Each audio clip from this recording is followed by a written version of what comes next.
Thank you for joining me for episode number 167. Today, we are going to talk about another kind of anxiety. So much on my podcast, I've talked about what, like the cortex, the cerebral cortex kind of anxiety, where we have anxious thoughts. And I've had a lot of episodes about that, and a lot of episodes about how to deal with your thoughts and how to reframe your thoughts. And I think my Halloween episode was, are you being haunted by your thoughts? Like, so much of everything that goes on with us is our thoughts, and we can look at them and we can analyze it and try to be curious about what's going on. And that definitely causes anxiety. And I would say the kind of anxiety that I experience is that kind of anxiety. So I wanted to talk to you about a different kind that is just as important. And it's not that the kind that we're going to talk about today doesn't happen for some people, and it actually is part of the anxiety response that everyone has, because it's part of the chemical part, the brain reaction part of anxiety. But sometimes people's anxiety originates in one way or the other. So like I was saying, mine is thought provoked. Like, I think about stuff and then that's what causes me to be anxious. Where some people, like my daughter, the story that I told last week, and if you didn't listen to my rebranding, why I'm rebranding and why it all makes sense, episode number 166, you should go back and listen to that. But her anxiety is produced more in her brain, kind of almost without her knowledge or without her being able to think about it as much. Now, not that she doesn't have anxious thoughts that cause anxiety. Of course she does. I think everyone has that to some extent. But some people have this brain chemistry part that's happening that kind of creates even more of a response. And probably most people who have anxiety disorders, panic attacks, it's probably coming from the brain instead of the thoughts, at least at first. So today I'm going to be talking to you about the amygdala. Now, the amygdala, and I was having a hard time saying that, but I've been practicing a lot. And I don't know why. I was having trouble with that name, because there's nothing in it that's tricky, but I don't know. Maybe I was trying to make it be a different word. But anyway, the amygdala is in the brain, and it's just a tiny almond-shaped structure, and it is part of the body's alarm system. And we've talked about the alarm system before, because in part of some of the anxiety episodes from before, we talked about how to quiet the alarm system. We can't turn it off. Remember, it's part of us staying alive. And again, the amygdala is just going to work in our brain the way it was created to work, which is to alert our body that something is wrong and that we need to do something, or we need to hide, or we need to, do something for our survival.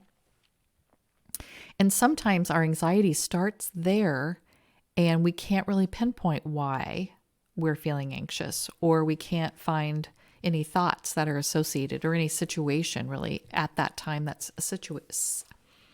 is part of that response. So when your amygdala perceives danger, whether it's from our thoughts that we've kind of worked ourselves up in, or it just perceives it and we're just going along with our day like nothing, it creates this fight or flight response, which then dumps a bunch of chemicals in our body, and a lot of responses start happening, like heavy breathing or shallow breathing or increased heart rate, because all these different chemicals are being dumped in our body so that we can survive. And you can also think about the alert system as kind of like a smoke detector.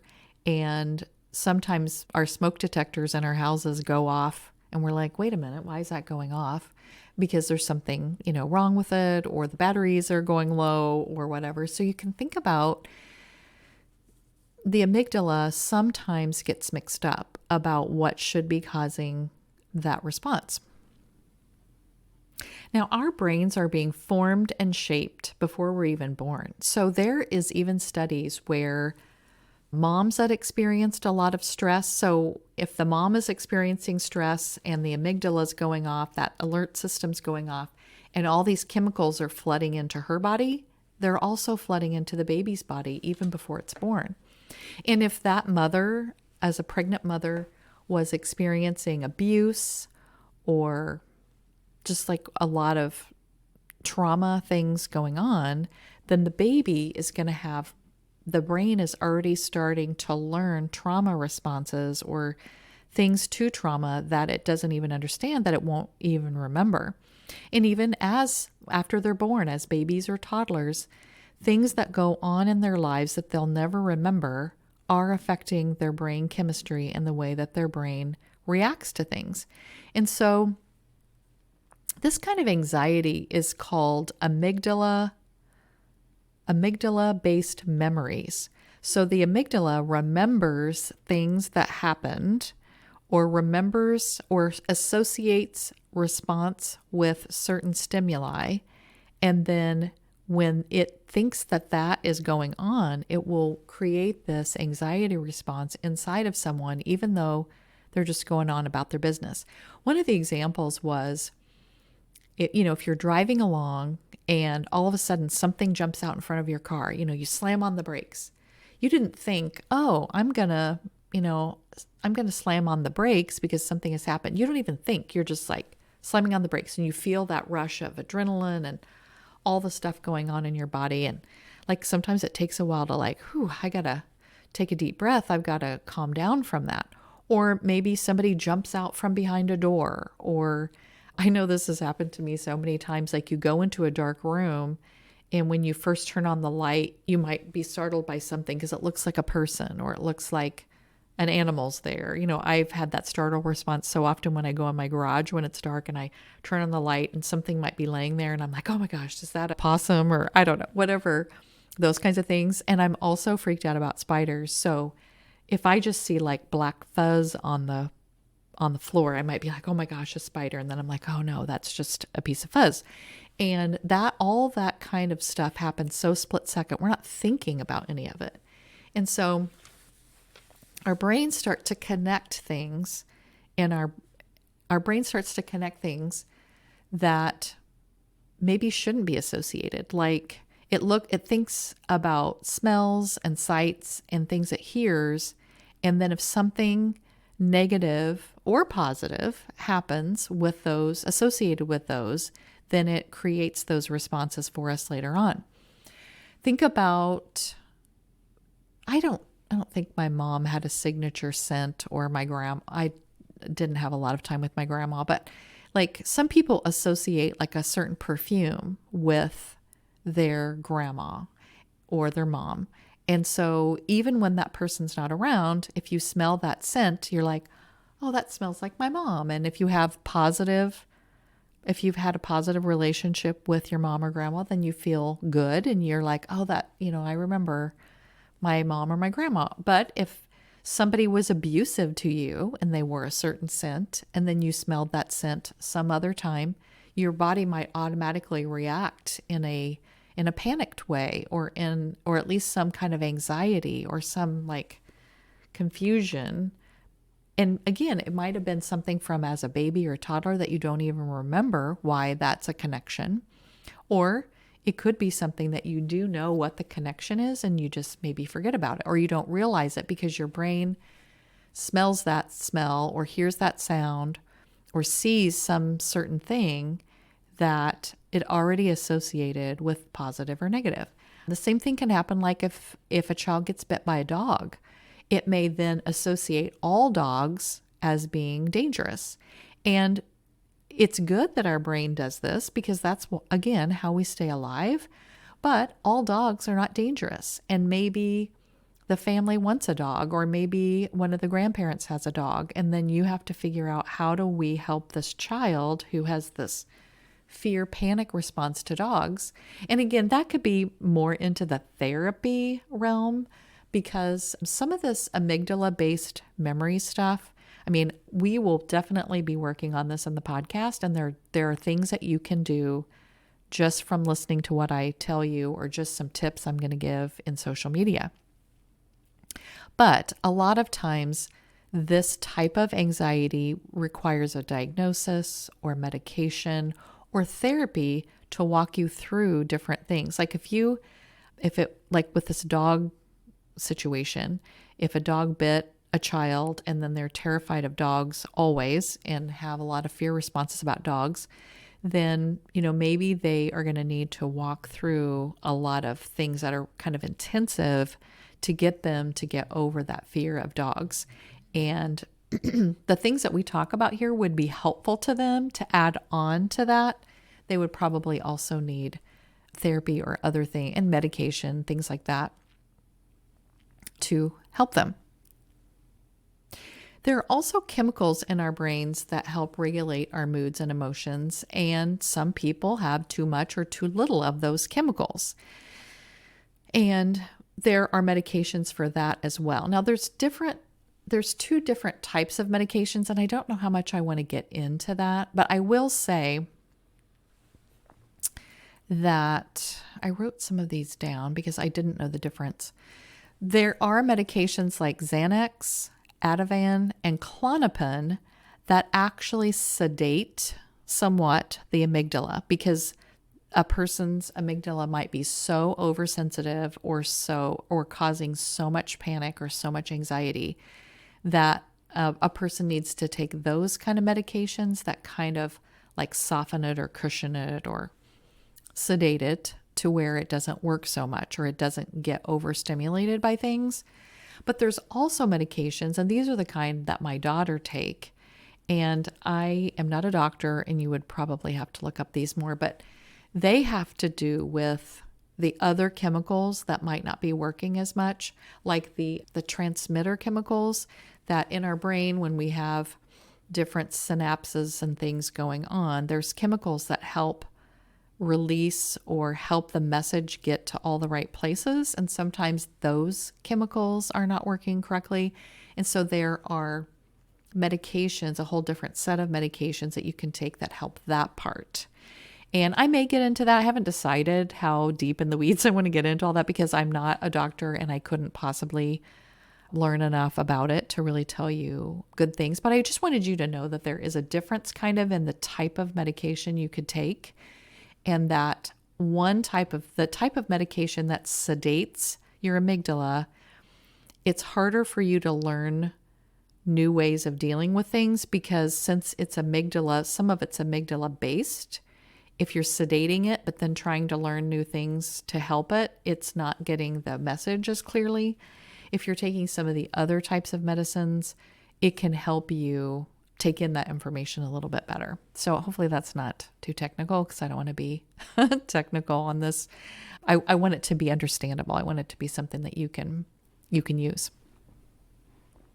So the reason that type of anxiety is so hard to understand is because it just happens and you're like, wait a minute, why am I having this panic attack? Or why am I feeling so anxious about this situation? And it's because it's maybe past your memories. Like it might be a time when you don't even remember, but your brain remembers it. So just kind of helpful for you because I think sometimes people feel like they're going crazy, and this doesn't have anything to do with being crazy. It actually means your brain's working really well. We just want it to maybe not work so well in some of those situations. So I wanted to read some statements to you because these statements have to do with the amygdala-based memories, and I wanted you to kind of have an idea of what is that about.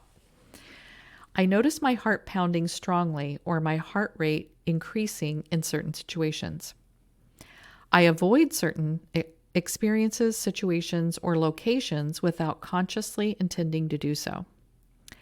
I keep watching or checking on certain things even when I don't really need to. I can't relax or let my guard down in a specific location or type of location.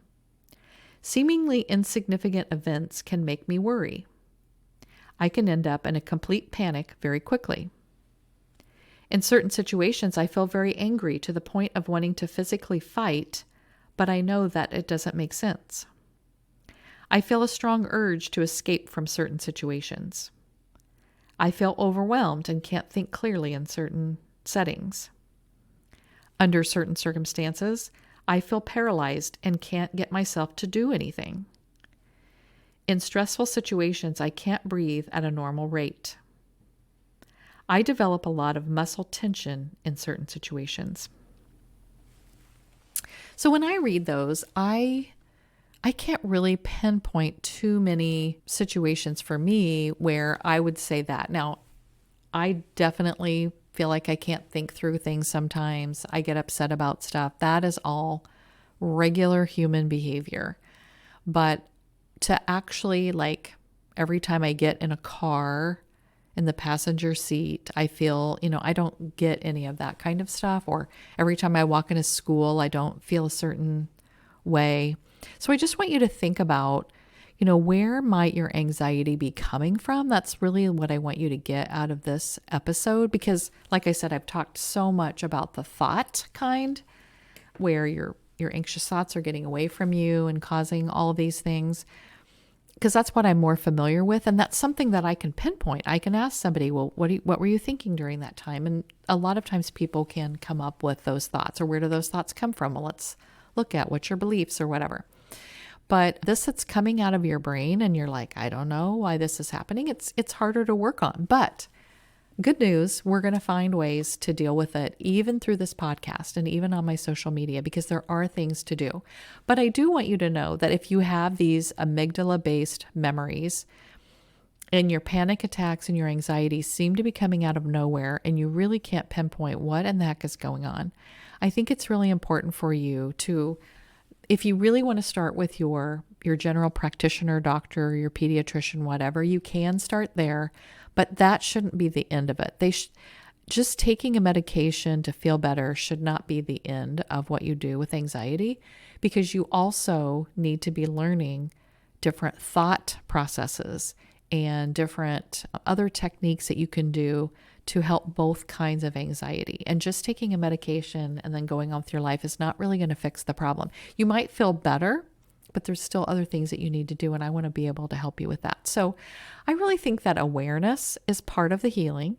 And so today was kind of about awareness, like what is this other way of having anxiety, and what can I learn about it? And then there's so much to talk about. Well, there'll definitely be other episodes about it and what to do about it. But I wanted you to know that sometimes there is anxiety that does seem to come out of nowhere, and it's based in your brain. And there's a reason why it's there. For us and for what I would do in life coaching, we wouldn't go back to the root cause of where did all that come from. Now, maybe therapy will do that. And maybe that is what you need to do, because sometimes you have to heal past trauma in order to go forward. But it could also be about the chemicals that are going around, and it isn't about trauma. And so the medication would be helpful, but then you would still need to learn like different ways to deal with it. So if you want to work with someone one-on-one on this stuff, that's what I'm here for. So contact me if you need a one-to-one coach to walk you through your specific kind of anxiety and what to do about it. Or if you're a parent and you're like, I just want to talk to someone to see if this is really even a thing. Because sometimes teenagers and anxiety, like anxiety responses, it's a normal teen response, but it also could be an anxiety response. So then you're like, okay, which is this a thing I should worry about or not?